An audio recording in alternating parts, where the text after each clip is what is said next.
नमस्कार दोस्तों। 5 राज्यों के विधानसभा चुनाव के नतीजे आए। आज ठीक 1 महीने हो गए। 3 दिसंबर वो तारीख थी जब 5 राज्यों के नतीजे आए थे। आज 3 जनवरी है। नतीजों के 1 महीने बाद भी ईवीएम को लेकर जो सवाल विपक्षी दल उठा रहे थे, बहुत सारे सामाजिक कार्यकर्ता, एडवोकेट्स या अलग अलग तबकों के लोग जो उठा रहे हैं, वो मुद्दा जो ईवीएम को शक के दायरे में खड़ा करता है, वो थमा नहीं है।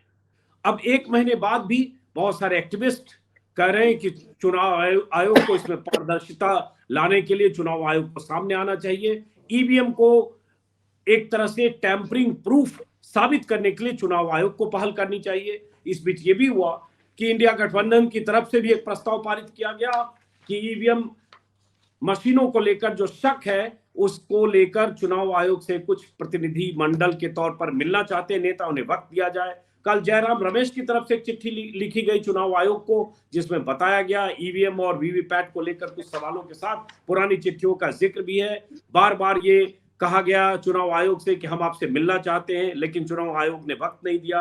और आखिरी पैराग्राफ में कल जयराम रमेश जो कांग्रेस के नेता है, उन्होंने लिखा है कि हम आपसे एक बार फिर रिक्वेस्ट करते हैं कि 3-4 सदस्यों की टीम को, इंडिया गठबंधन के 3-4 सदस्यों को, नेताओं को मिलने दिया जाए और हमारे जो शक हैं, हमारे जो सवाल है वीवीपैट्स को लेकर, उन सवालों को आपके सामने हम रखना चाहते हैं। लेकिन चुनाव आयोग की तरफ से नेताओं को वक्त तो नहीं मिला, लेकिन बहुत सारे सवाल हवा में उछाले जा रहे हैं। हमारे साथ है खास मेहमान प्रशांत भूषण, सीनियर एडवोकेट है, लेकिन एक एक्टिविस्ट के तौर पर ऐसे मसलों पर, ऐसे मुद्दों पर लगातार मुखर रहते हैं और खास तौर से ईवीएम को लेकर अक्सर प्रशांत भूषण सवाल उठाते रहे बीते कुछ दिनों के दौरान भी लगातार ट्विटर पर। और ऐसे भी सुप्रीम कोर्ट में एक याचिका है एडीआर की तरफ से, उस याचिका के याचिकाकर्ता की तरफ से एडवोकेट भी है। इसलिए मैंने सोचा कि 1 महीने बाद भी अगर ये मामला ठंडा नहीं हो रहा है या ये मामला ऐसे ही तूल पकड़ रहा है, तो उसकी वजह जरा समझते हैं। उस शक की वजह क्या है जो शक ईवीएम और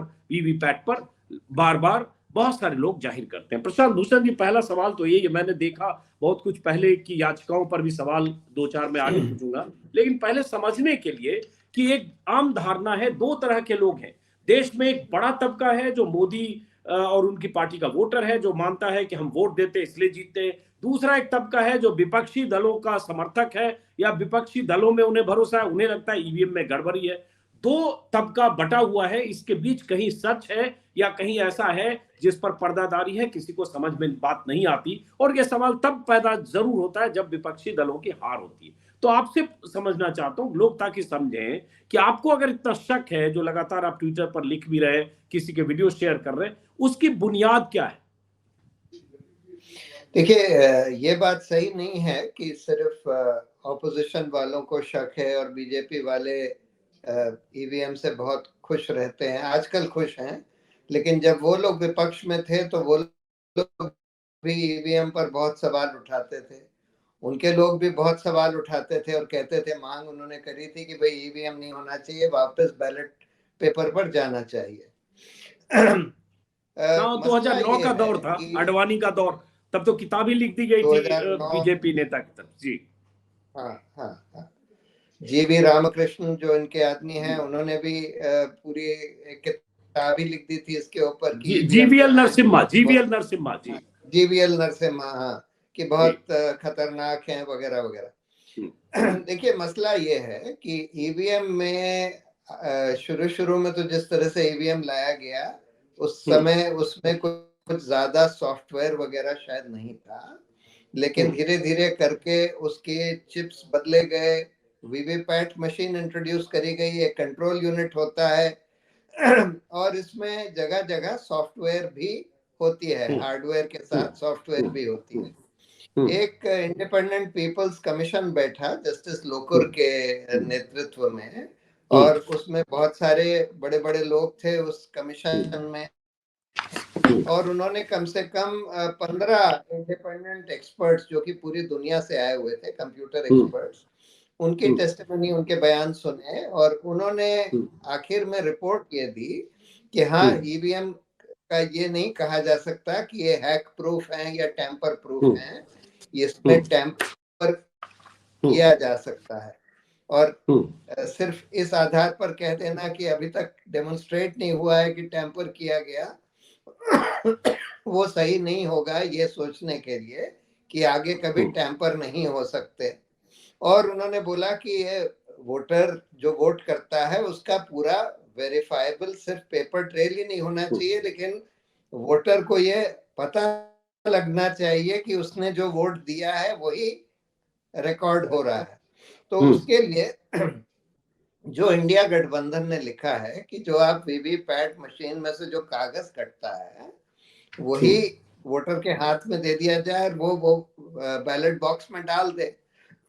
उससे ये क्लियर हो जाएगा कि जो बैलेट बॉक्स में गया है वो वही पेपर है। अभी हाल में एक साहब आए और उन्होंने मुझे ये वीवीपैट में कैसे टेम्परिंग हो सकती है वो करके दिखाया, क्योंकि कुछ लोगों का ये सोचना था, मेरा भी पहले ये सोचना था कि अगर सारे वीवीपैट स्लिप्स काउंट कर लिए जाएं तो इससे टेम्परिंग की शंका खत्म हो जाएगी। लेकिन उन्होंने दिखाया कि वीवीपैट में भी टेम्परिंग हो सकती है, यानी कि जब दो कंसेक्यूटिव वोटर्स एक ही कैंडिडेट के लिए वोट करते हैं तो आप प्रोग्राम में ऐसा डाल सकते हैं कि वो पेपर जो है पहले कैंडिडेट ने जो वोट किया और जो पेपर उसने देखा कि हाँ भाई हमारा ही कैंडिडेट का सिंबल दिख रहा है, वो पेपर कट के नीचे ना गिरे, क्योंकि वीवीपैट की मशीन जो है उसका कांच जो है काला भी कर दिया गया है और मिरर्ड भी कर दिया गया है। तो आप बाहर से अंदर नहीं देख सकते जब तक अंदर से बल्ब ना जले। अंदर से बल्ब सिर्फ 7 सेकंड के लिए जलता है, जिस समय आपको सिर्फ एक कागज पर सिंबल दिखाई देता है, विच इज जो कि आपने जिसको वोट दिया उसका सिंबल होना चाहिए। कटता हुआ और गिरता हुआ आपको नहीं दिखाई देता, फिर लाइट बंद हो जाती है। उसके बाद क्या होता है कुछ नहीं पता, फिर दूसरा वोटर आता है उसको भी एक सिंबल दिखाते हैं। तो आप उसके प्रोग्राम में ये डाल सकते हैं कि पहले वोटर ने मान लीजिए हाथ के सिंबल पर वोट किया, उसको हाथ का सिंबल का पर्चा दिख गया वीवीपैट में, वो सेटिस्फाई होकर चला गया। दूसरा वोटर आया, अगला वोटर, और उसने भी हाथ के सिंबल पर वोट दिया। अब वही पर्चा जो पहले वाले को दिखाया गया था वही पर्चा दूसरे वाले को भी दिखा दिया गया, और फिर लाइट बंद हो गई। और लाइट बंद होने के बाद उसमें एक और स्लिप प्रिंट हो जाए जो कमल का हो, और इसलिए एक वोट जो हाथ का है वो कमल के तरफ चला जाएगा और यही चीज कंट्रोल यूनिट में भी रिकॉर्ड हो जाएगी। तो ये आसानी से प्रोग्राम किया जा सकता है, क्योंकि वोटर को वीवीपैट मशीन में पर्चा कट के गिरता हुआ नहीं दिखता, और गिरने के बाद क्या होता है ये नहीं दिखता, क्योंकि बाहर से कुछ नहीं दिखता। तो इसलिए आप उसको हर तरह से मैनिपुलेट कर सकते हैं। तो ये सब देखने के बाद मुझे ये लगा कि इसमें जो इंडिया गठबंधन कह रहा है यही सही है कि जो पेपर कटता है सिंबल का वो वोटर के हाथ में दे दिया जाए ताकि वो बैलेट बॉक्स में डाल सके। लेकिन सवाल प्रशांत जी बीच में एक करो कि जो आप कह रहे हैं ये जम्पशन है, आकलन है, बीजेपी कहेगी ये कंस्पिरेसी थ्योरी है, मतलब इसका कोई सबूत तो नहीं है कि जैसे आप कह रहे हैं वैसे ही होता है या ऐसा हो सकता है या ऐसा हो रहा है। जो एक राहुल मेहता नाम अगर मुझे ठीक से याद है जिनका एक डेमो का उन्होंने अभी वीडियो किया था जो वायरल भी हुआ, वो तो उन्होंने खुद एक वीवीपैट मशीन बनाई और बना के उन्होंने दिखाया। तो एक आदमी खुद ही बना रहा है, वो उसमें हो सकता है ऐसा प्रावधान हो कि वो दिखा रहा है शीशा है नहीं दिख रहा है, एक ही 2 बार आ रहा है, लेकिन इसको ये मानने का कोई आधार कैसे हो प्रशांत जी जिससे माने लोग कि ये ऐसा हो रहा है या साबित कर पाए?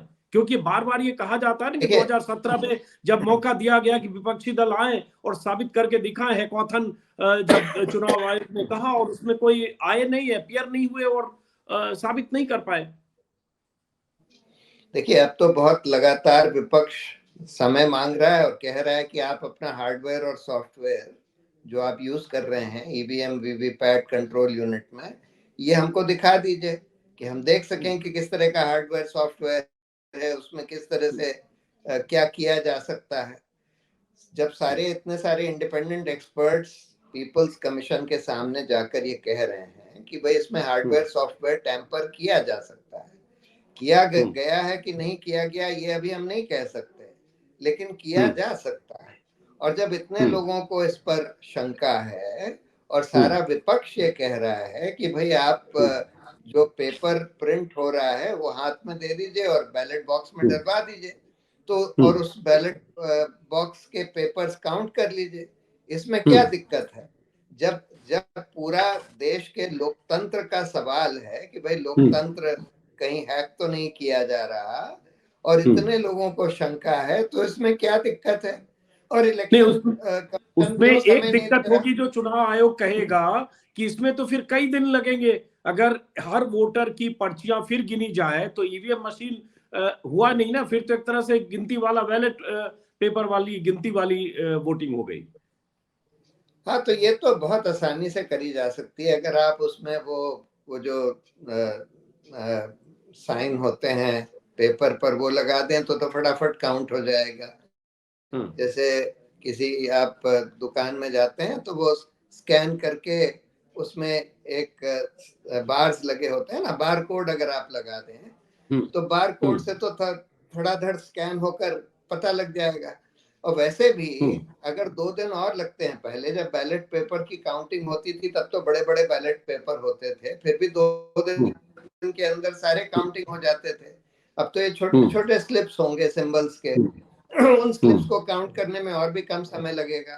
पर अगर 2 दिन का एक्स्ट्रा समय लग भी जाए तो क्या बड़ी बात है? वैसे भी आप काउंटिंग जो है वोटिंग के 1 महीने बाद करते हैं, वोटिंग तो 1 महीने पहले हो जाती है ज्यादातर जगह। आप 6 राउंड 7 राउंड कई स्टेट्स में करते हैं, तो फिर काउंटिंग तो 1 महीने बाद होती है, 15-20 दिन बाद होती है। तो 2 दिन अगर एक्स्ट्रा लग भी जाते हैं जिससे कि चुनाव में हेरा फेरी से आप बच सकें, तो उसमें क्या प्रॉब्लम है? मतलब पूरे लोकतंत्र का सवाल है। और क्यों इलेक्शन कमीशन लोगों को देखने भी नहीं दे रहा कि भाई आपकी मशीन में क्या हार्डवेयर है, क्या सॉफ्टवेयर है? वो तो इतने दिन से समय मांग रहे हैं, लेकिन इलेक्शन कमीशन उसका समय नहीं दे रहा। नहीं, जब इलेक्शन कमीशन ने दिया था 2017 में तब कोई गए नहीं थे। अरे भाई, तब नहीं गए होंगे, तब मुझे पता नहीं क्या परिस्थिति थी, लेकिन अब अगर वो मांग रहे हैं कि उसके बाद तो बहुत सारे बदलाव हो चुके हैं। 2017 में ही आपने वीवीपैट का कांच क्यों बदल दिया? पहले ट्रांसपेरेंट कांच था, उसको आपने काला करके ओपेक कर दिया और मिरर लगा दिया जिससे बाहर से कोई अंदर देख ही ना सके जब तक अंदर से लाइट नहीं जलती। और जब वो लाइट बुझती है 7 सेकंड के बाद बंद हो जाती है, उसके बाद उसके अंदर क्या होता है कोई किसी को पता ही नहीं है। तो इसलिए बहुत सारे बदलाव हुए हैं और ये सारी ईवीएम जो हैं सरकारी कंपनियों के हाथ में है। Electronic corporation of India, Bharat electronics वगैरह सब सरकारी कंपनियां हैं सरकार के हाथ में। बीईएल और ईसीआईएल जी। जी हाँ जी। तो आपको शक है कि सरकारी कंपनियों के हाथ में है जो ईवीएम और वीवीपैट्स, तो यही दो बीईएल और ईसीआईएल बनाता है। और ये अगर कंपनियां बना रही है, सरकारी उपक्रम है, तो इसमें शक आपको है कि बनाने में भी, मैन्युफैक्चरिंग के समय भी कुछ ऐसा उसमें इंस्टॉल किया जा सकता है। हालांकि इलेक्शन कमीशन का है कि स्टैंड अलोन है, अलग है, उसमें नेट नहीं है, उसमें पावर अलग से नहीं जा रहा है, उसमें बैटरी ऑपरेटेड है, कहीं से कोई गुंजाइश नहीं है। प्रशांत जी, मैंने देखा अभी इलेक्शन कमीशन ने 76 सवालों के जवाब के साथ एक जो क्वेश्चन आंसर इसमें डाला, फ्रीक्वेंटली आस्क्ड क्वेश्चन, और उसमें सारे सवालों के जवाब दिए कि किसी सूरत में टेम्पर नहीं किया जा सकता है। और जब आप लोग सुप्रीम कोर्ट गए हैं तो सुप्रीम कोर्ट में पहले भी जो सितंबर में भी और उसके पहले भी सुप्रीम कोर्ट में सैकड़ों पन्नों के हलफनामे से इलेक्शन कमीशन ने कहा है। देखिए, इलेक्शन कमीशन तो ये कह रहा है कि 2% वीवीपैट जो काउंट होते हैं ये काफी है, ये रूल आउट करने के लिए कि कोई टैंपरिंग नहीं हो रही है। सवाल ये है, देखिए टैंपरिंग तो इस तरह से जैसे मैंने बोला वैसे भी हो सकती है और भी कई तरीके से हो सकती है। शुरू में जब वो मॉक पोल करते हैं दिखाने के लिए, डेमोन्स्ट्रेशन के लिए सुबह सुबह कि भाई अच्छा हम हाथ को जब वोट देते हैं तो हाथ की वोट रिकॉर्ड होती है, जब कमल को देते हैं तो कमल की वोट रिकॉर्ड होती है, वो वोट फिर क्लियर करने होते हैं। अगर आपने क्लियर नहीं करे तो वो एक्स्ट्रा वोट्स उसमें पड़े रह जाते हैं। तो वो भी कई बार गड़बड़ी हो सकती है। अगर मान लीजिए उस समय ऑपोजिशन या जो वहां पर पोलिंग एजेंट्स हैं वो उतने मुस्तैद नहीं हैं, तो उस समय जो आपने मॉक पोल में जो वोट डाले वो अगर क्लियर नहीं करे गए तो वो एक्स्ट्रा वोट्स हो जाएंगे। उसके अलावा ईवीएम रिप्लेस भी करी जा सकती हैं, 1 महीने तक वो स्ट्रॉन्ग रूम में स्टोर्ड रहती हैं वोटिंग के बाद और काउंटिंग के समय तक। 1 महीने में आप ईवीएम्स को रिप्लेस भी कर सकते हैं, कंट्रोल यूनिट्स वगैरह को। अगर मान लीजिए ऑपोजिशन वाले उसको उस पर बड़ा सख्त पहरा ना दे रहे हों कि कोई अंदर जा नहीं सकता, स्ट्रॉन्ग रूम में कोई जा नहीं रहा है वगैरह वगैरह, तो ऑफिशियल्स रिप्लेस भी कर सकते हैं। तो इससे तरह तरह के खतरे दिखाई देते हैं। मैं बीच में सर इंटरप्ट कर रहा हूं, चूंकि आपके पास वक्त कम है। 2-3 काउंटर सवाल है कि ईवीएम हैकिंग को लेकर आपने पहले भी 2019 का एक बयान है आपका, चुनाव के पहले, नतीजों के पहले, जब आपने कहा कि मेरा डर हैकिंग को लेकर नहीं है, स्वैपिंग को लेकर है। वही बात जो आप आज कह रहे हैं कि यानी बदले जाने को लेकर है, और तब आपने ऐसा ट्वीट भी किया था। लेकिन जो प्रोटोकॉल है ईवीएम को रखने का, ले जाने का, स्टोर रूम में, स्ट्रांग रूम में रखने का, उसमें प्रोटोकॉल में तो अपोजिशन के जो लोग होते हैं, नुमाइंदे हैं, वो सब उसमें शामिल है और सबकी मौजूदगी में होता है जो इलेक्शन कमीशन का प्रोटोकॉल है। तो अगर मैं सिर्फ ये समझना चाह रहा हूं, चूंकि आप एक सीनियर एडवोकेट है, इतने हजारों मुकदमे देखते हैं, कोई चीज ऐसा मुमकिन है कि 9 साल 10 साल से देश में हो रहा हो, बड़े पैमाने पर हो रहा हो, और इतना फुल प्रूफ हो कि सारी एजेंसियां या सारे जो बूथ के एजेंट या चुनाव के जो प्रबंधन से जुड़े लोग, सब जगह फुल प्रूफ और पता ही नहीं चले, कोई सबूत ही ना मिले? नहीं, सबूत कैसे मिलेगा? देखिए, अगर मान लीजिए, ये तो कई बार निकला है, पहले निकला भी है कि ईवीएम और वीवीपैट के वोट के काउंट में मिसमैच था। उसका एक्सप्लेनेशन इलेक्शन कमीशन ने ये दिया कि भाई ये हो सकता है कि डेमोन्स्ट्रेशन के समय जो वोट डाले गए वो क्लियर नहीं करे गए, और इस वजह से ईवीएम और वीवीपैट के काउंट में मिसमैच है। तो ये तो इलेक्शन कमीशन खुद कहता है कि कुछ केसेस में हमको मिसमैच मिला। देखिए, 3 रिकॉर्ड होते हैं वहां पर। एक रिकॉर्ड होता है कि ईवीएम में कितने वोट्स पड़े उसका काउंट, एक रिकॉर्ड होता है वीवीपैट में कितने वोट्स पड़े उसका काउंट, और एक रिकॉर्ड होता है जब वोटर जाता है साइन करने, वहां पर जो रिकॉर्ड किया जाता है जब अपने वोट के पहले साइन करता है कि कितने लोगों ने आकर वोट किया। कायदे से ये तीनों काउंट्स की टैली होनी चाहिए, तीनों काउंट्स की टैली होनी चाहिए। और मेरी राय में कायदे से, देखिए, इसमें कोई दिक्कत नहीं है। जब इतने लोगों को शंका है कि भाई इस तरह से भी आप कर सकते हैं कि उसमें ऐसा प्रोग्राम डाल दें कि वीवीपैट भी टेम्पर हो जाए, तो वीवीपैट और ईवीएम के काउंट मैच करेंगे, लेकिन फिर भी गड़बड़ होंगे, क्योंकि आपने उसमें उसके हार्डवेयर में ही ऐसा प्रोग्राम डाल रखा है कि जब 2 कंसेक्यूटिव नॉन बीजेपी वोट्स पड़ेंगे तो उसमें से 1 वोट बीजेपी को चला जाएगा और किसी को पता नहीं लगेगा, क्योंकि वो बल्ब तो सिर्फ 7 सेकंड के लिए जलता है ना। तो इसलिए जैसे मैंने बोला वैसे किया जा सकता है। किया जा रहा है कि नहीं किया जा रहा है ये कहना अभी मुश्किल है, लेकिन जब इतने लोगों का इस पर शंका है और सारी ऑपोजिशन डिमांड कर रही है, तो दिक्कत क्या है? आप आसानी से वो सिस्टम कर सकते हैं कि भाई वीवीपैट का पेपर जो है जब कट के गिरे तो लोगों के हाथ में दे दिया जाए, वो लोग बैलेट बॉक्स में डाल दें, और फिर आप बैलेट बॉक्स को काउंट कर लीजिए। बस 2 ही दिन का तो फर्क पड़ेगा।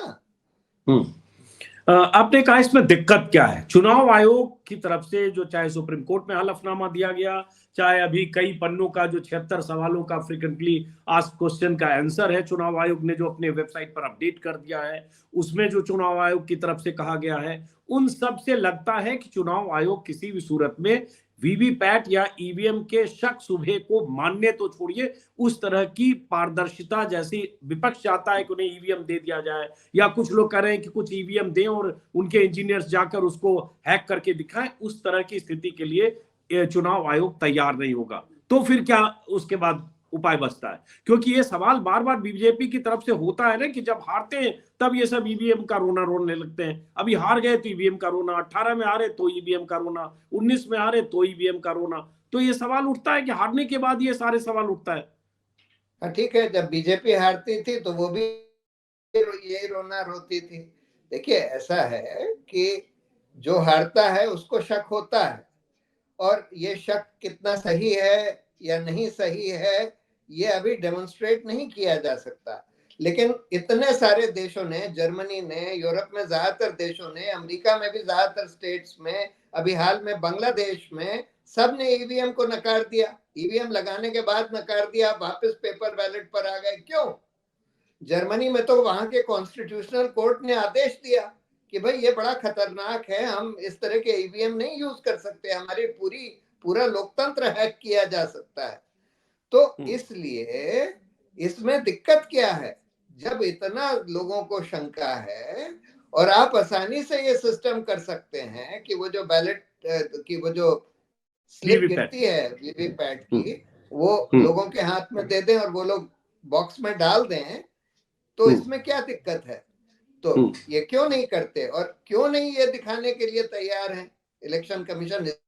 इससे तो लोगों का शक और बढ़ रहा है कि भाई हो सकता है आप लोगों ने इसमें ऐसा प्रोग्राम डाल रखा हो कुछ गड़बड़ करने के लिए।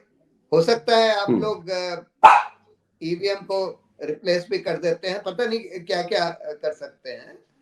तो इन एनी केस देखिए, पीपल्स कमीशन ने तो सारा देख दाग के सारी एक्सपर्ट्स की बात सुनकर और फिर उन्होंने ये बोला कि भाई ये हैक हो सकते हैं, वो रिपोर्ट जिसका जिक्र कर रहे हैं प्रसाद जी, वो 12 पन्ने की रिपोर्ट मेरे पास है, जिसमें citizens commission on elections report on EVMs, जिसमें मदन लोकुर, वजाहत हबीबुल्ला, अरुण कुमार, सुभाषिष बनर्जी, पामिला फिलिपोस, जॉन दयाल, ये मैंने पढ़ा है। इसमें उनके कुछ सवाल हैं और वाजिब सवाल है जिसका जवाब मिलना चाहिए। लेकिन साथ में ये है कि एक तो चुनाव आयोग का ये कहना, पूरी बीजेपी का ये कहना कि इसमें कोई शक शुबा नहीं है, और तीसरी बात जो सुप्रीम कोर्ट, उसके बाद जो आखिरी दरवाजा होता है इंसाफ के लिए, जहां अपनी याचिका एडीआर के आप वकील भी है, तो सुप्रीम कोर्ट ने भी तो बार बार याचिका कही है, हर बार वहां कहा जाता है कि ऐसी आप खामखा इसको शक के दायरे में लाते हैं। कमेंट में देख रहा हूं 2 जजों की पीठ ने सितंबर 2023 में एडीआर की याचिका, जब आप ही थे वकील, और ये था कि वीवीपैट के जरिए जो ऑथेंटिकेट किया जाए